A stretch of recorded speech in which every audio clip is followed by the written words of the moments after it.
보이즈던한테는 속마음을 들키지 말고 항상 민간인이나 군대나 보이즈던하면 항상 기피 대상입니다. 이게 제가 22살 된 그 병사를 압송시킨 적이 있었습니다. 굉장히 후회스러운 직업이었고 그 군인들한테는 정말 죄송하다. 지금도 트라우마 때문에 솔직히 잠 못 잘 때가 꽤 많거든요. 이게 북한군 2군단 15사단 민경대대 20GP 보위부 장교 중위로 복무하다 대한민국 1사단 GP로 기순한 이철호라고 합니다. 민경대대 보이즈던은 군인들을 24시간 밀착 감시하고 대한민국으로 투항 도주하려는 군인들, 그리고 실탄을 가지고 집단 사살을 하려는 군인들, 이런 군인들을 사전에 색출해서 검거하고 그런 일을 했댔습니다. 두 가지 부류가 있거든요. 보이즈던이라고 할 때는 김일성, 김정일의 사상을 반대하고 비난하고 반당, 반국가, 반체제 음모를 꾸미려는 사람들을 색출하고 검거해서 김일성, 김정일의 사상을 지키는 사람들이다. 이렇게 말씀드릴 수가 있습니다. 그래서 거기에서 이제 제가 말씀드린 것은 최전방 보이즈던은 별도로 또 이렇게 최전방에서 임무가 이렇게 국한되어 있습니다. 정확한 숫자는 파악이 어렵고요. 한 개 소대에 보이즈던이 한 명씩 있고 중대에 한 명씩 있어서 한 개 중대에 4명 있습니다. 소대가 한 개 소대 더 많은 데는 5명이 있습니다. 한 개 사단만 하더라도 50명, 군단으로 하면 한 10,000명 이상은 되지 않을까요? 전군에. 보이즈던도 민간인도 통제를 합니다. 밤에 민간인들이 대한민국 TV를 많이 보기 때문에 밤에 이유 없이 불을 많이 켜놓고 불빛이 새어나오는 집들은 급습을 하거든요. 해서 대한민국 TV를 보지 않냐. 민간인도 통제를 하고 있는데 솔직히 민간인들이 보이즈던을 생각하는 견해가 또 한 두 가지가 있습니다. 불법을 무마시켜주는 권위주의자다. 이렇게 생각을 하는 민간인들이 대부분인데 또 다른 부류는 보이즈던한테는 속마음을 들키지 말고 말과 행동을 조심해야 되는 기피 대상이다. 보이즈던은 우리한테 기피해야 되는 대상이다. 이렇게 생각을 하고 있는 겁니다. 나쁠 때는 코고면 코고리, 기거면 기거리에서 문건을 만들어서 보내버리면 내 운명도 감당할 수 없기 때문에 함부로 말하지 않고 가까이 하지 않으려고 합니다. 저는 군대만 했습니다. 어떤 특별 지시가 내려올 때는 밤에 순찰도 나갔댔습니다. 민간인들까지. 최전방 보이즈던은 24시간 군인들을 밀착 감시해야 되잖아요. 밀착 감시하고 부항 도주나 어떤 말과 행동을 끄집어내서 속마음을 끄집어내는 사람이기 때문에 보이즈던 있으면 굉장히 거리를 두려고 하죠. 항상 민간인이나 군대나 보이즈던하고는 항상 기피 대상입니다. 딱 두 가지 부류입니다. 일반 병사들은 보이즈던하고는 철저하게 거리를 둡니다. 속마음을 절대로 말 안 하고 보이즈던에 가까우면 하던 말도 딱 끊고 정색하는 그런 분위기가 북한에서는 일반적입니다.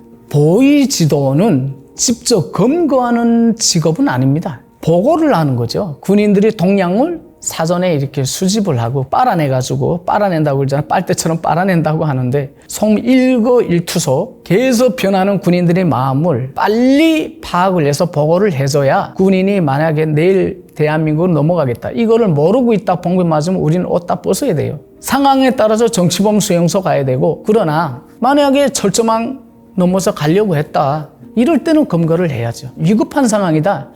이때는 우리가 총을 겠고 제압을 할 수가 있죠. 보위사령부에서 취조신문을 하는 거죠. 이게 제가 22살 된 그 병사를 압송시킨 적이 있었습니다. 조금이라도 동향이 제기되면 202 숫자로 202로 표시를 합니다.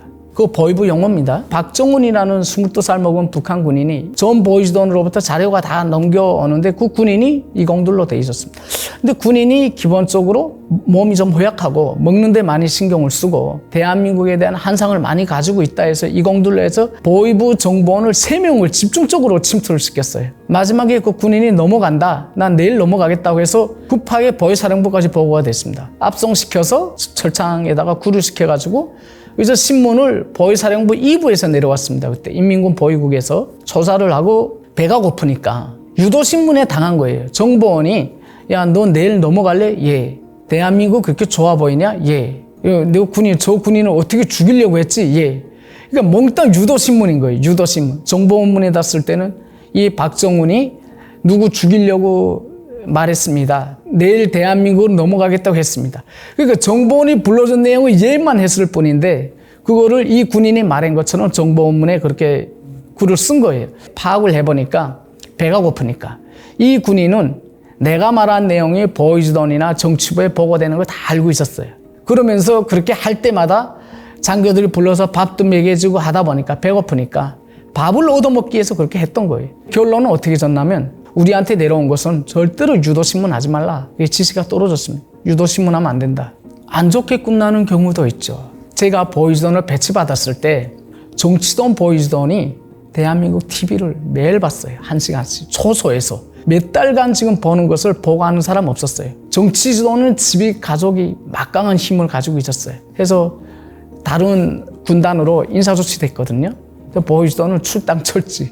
TV를 봤는데도 출당철지 제대되는 걸로 일단은 끝났습니다. 투항도주 사건이라는 것은 제가 보이즈던이 만약에 투항도주 사건을 현장에서 잡았다. 승진에 굉장한 많은 인센티브가 제가 돌아옵니다.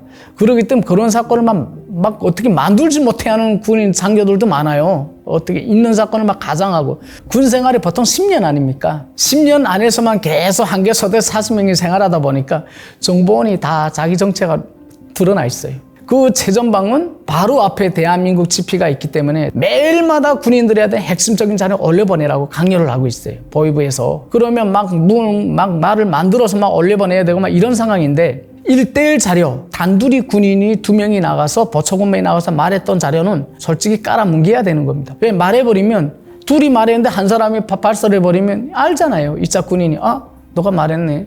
너 정보원이구나. 스파이네. 속심을 알아낼 수 있는 방법이 없는 거예요. 1대2. 그러니까 한 명이 2명이 있는 데서 3명이 말했는데 말하는 걸 2명이 같이 들었다고 할 때는 그걸 좀 이렇게 융화시켜가지고 잘 보고를 해서 이 정보원이 탄론하지 말았어야 되는데 대대적으로 사업 보고를 하고 자기 어떤 업적 성과를 만들기 위해서 보이즈던들이 그래서 제가 이렇게 해가지고는 될 수 없겠다 해서 정치돈이 계속 신임하는 애, 소대장이 가장 아끼는 애, 부소대장이 가장 아끼는 이 3명을 포섭하는데 제가 굉장히 노력을 기울였습니다. 그래서 그 군인들이 아플 때, 밥을 못 먹고 있을 때 군인 장교들은 그래도 좀 반찬도 좀 낫고 하니까 갖다 주고 그리고 좋은 담배 생기면 지나가면 한 대 피라고 어디 가서 화장실 갈 때 한 대 피라고 주고 그 사랑으로 이렇게 감싸주면서 내 편으로 만드는 거죠. 그래서 그 군인이 정치돈한테 자료를 주면서도 정치돈에 대한 자료를 저한테 보고하도록 하고 이렇게 하는 방법을 전 썼습니다. 그래서 보위부 정보원을 대한 자료보다도 정보원이 아닌 애들이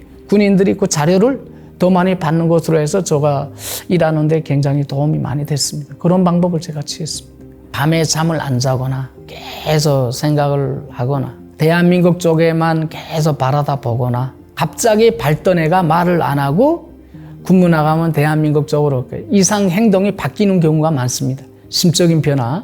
군인들하고 말 안 한다는 것은 속심을 감추고 있다는 생각이거든요. 그 사람이 말을 안 한다 뿐이지 옆에 감시를 시키는 거예요. 그 군인이 왜 그런지를 파악을 해야죠. 빨리. 군인이 혼자 있는 시간, 독단 행동, 그래서 혼자서 뭔가 하려고 하는 행동이 자꾸 있다. 이러면 우리가 눈치를 채죠. 그래서 정보원들 투입시키고 일거이투석을 집중 감시해서 행동을 지켜보는 경우가 있습니다. 보이도는 잠을 잘 수가 없는 거예요. 잠을 자면 안 돼요. 밤에 한 3시간, 4시간 계속 인원 점검하고 군인들을 만나고 굉장히 고달프고 힘듭니다.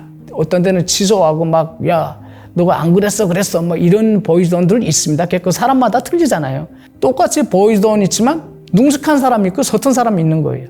그러니까 이런 굿하는 사람도 있을 거고 악랄한 보이즈돈들 많이 있지만 전방에서는 그런 일이 거의 없습니다. 보이즈돈이라는 직업은 굉장히 명예로운 직업이라고 생각을 했던 거예요. 보이즈돈은 진짜 아무런 어떤 수입도 없고 진짜 힘든 거지만 보이즈돈이라는 그 명예 때문에 굉장히 궁지감 갖고 생각을 했었는데 대한민국으로 넘어와서 많은 걸 접하고 이렇게 해보니까 그 자유를 위해서 목숨을 내대면서 대한민국으로 오려고 하는 그 군인들을 적발을 하고 못 나오게 차단하고 북한 김씨 왕조를 유지시키는 데 굉장히 도움을 줬다. 그래서 지금으로 생각하는 굉장히 후회스러운 직업이었고 정말 그 군인들한테는 정말 죄송하다. 그런 생각을 많이 하고 하지 말아야 됐던 그런 직무였다 그런 생각을 많이 하고 있습니다. 제가 보이스돈 중2가 돼가지고 집에 휴가를 갔었습니다. 쌀 한 80kg 정도 들고 갔거든요. 딱 갔는데 불도 없었어요. 그때는 전기도 안 들어오는 상태니까 가마 뚜껑 이렇게 가마솥을 열어보니까 고구마 메알 삶고 옆에는 고구마 줄거리를 소금에 볶아놓은 있었어요.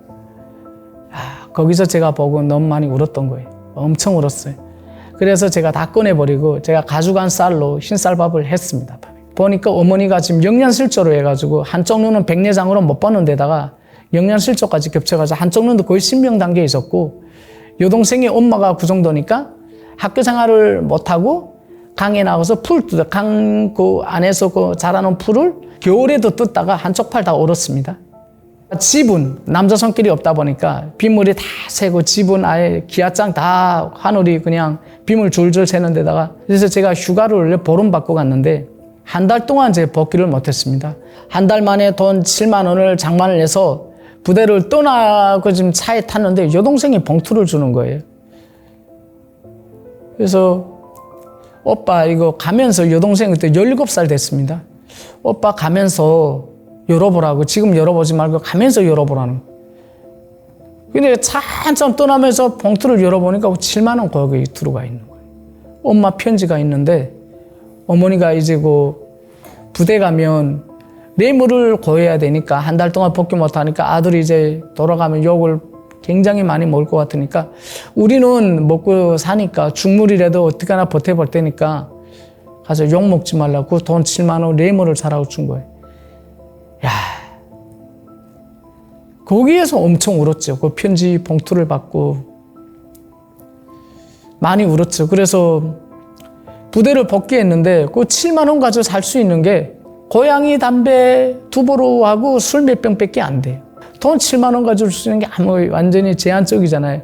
엄청나게 힘들었어요. 그 다음부터 단련을 엄청 시키더라고요. 사업 보고를 하는데 다시 하라는 거예요. 그럼 중대 보이스돈한테 압력을 가니 얘 왜 이래? 너 이소대 보이스돈이 왜 이래? 야, 근데 계속 하다 보니까 마지막에 얘 핑이 나가더라고요. 그래서 기모함을 던졌어요. 거기서 보이스돈 앞에 상급 보이스돈 앞에 던졌어. 보이스돈 못 하겠습니다.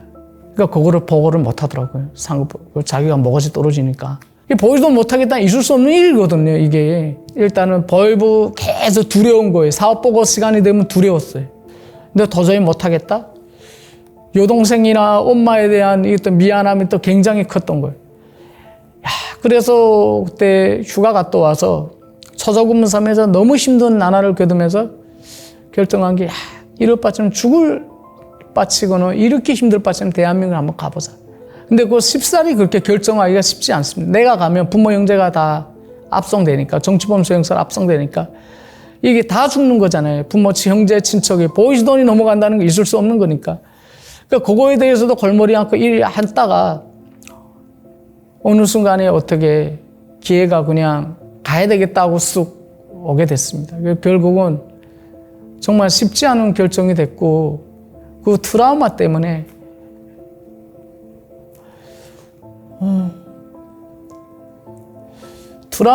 솔직히 잠 못 잘 때가 꽤 많거든요. 이게 대 하나 먹고 살려고 넘어왔다, 배신자다 이런 말도 많이 들었고 그걸 해서 가족에 대한 미안함, 그게 17살 그 여동생에 대한 그 여동생이 정초원 수용소 가서 지금 없을 겁니다.